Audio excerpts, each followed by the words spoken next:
Hi everybody. I want you to imagine something for a second. Imagine your father just passed away, you get the call, you buy a ticket, you pack a bag, you rush to the airport, you just want to get home, to be with your family, to say goodbye. But then at the gate, someone stops you. Not a security check, not a routine question.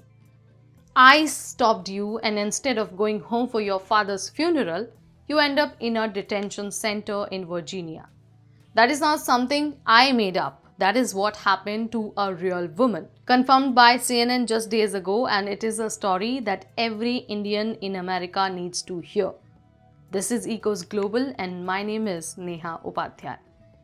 Now let's talk about her story who got detained in Virginia. A woman who asked not to be identified entered America legally. She filed for asylum. She was in the process. She was following every rule and waiting for the system to work. And then her father died. She needed to go home to Texas to be with her family. She went to a Washington, D.C. area airport, and ICE was there. They detained her, put her in a detention facility in Virginia. Her attorney, Joy, confirmed everything. He said she was on her way to her father's funeral and she never made it. She is sitting in detention right now while her family buried her father without her. I do not have words for how wrong that is. But let me clarify, it was not just her. Joy, her attorney, told CNN that another one of his clients was also detained at a Chicago airport, also in a legitimate immigration process. Also doing nothing wrong. I mean, two people, two airports, two different cities, both detained within the same period, and immigration lawyers across Washington, D.C. confirmed to the Washington Post that enforcement at the three major D.C. area airports has stepped up dramatically. Officers are pulling people aside before they board, after they land, at check-in counters, and the targets are, according to the lawyers, are the people who entered America legally but whose visas have expired or who have pending cases. Exactly the kind of people who thought they were safe, exactly the kind of people, like thousands of Indians who are in the middle of the immigration system right now. Now here is why this story matters for Indians specifically.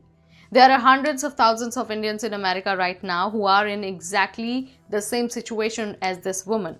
They entered legally on an H-1B, on F-1, on a B2. I mean, they have pending case, a pending extension, a pending green card, a pending asylum claim. And they have been going about their lives, flying when they need to, traveling for work, for family, for emergencies. And this story is a direct warning. The warning that in 2026, a pending case may not protect you at an airport. Not anymore. So, what you should do now?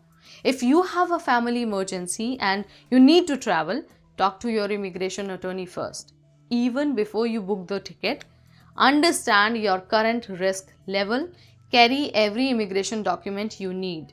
Know your rights. If ICE stops you, ask to speak to your attorney immediately and do not sign anything without legal advice. So this woman's story is not an isolation case. So many people are detained by ICE on an airport, and the list is going on.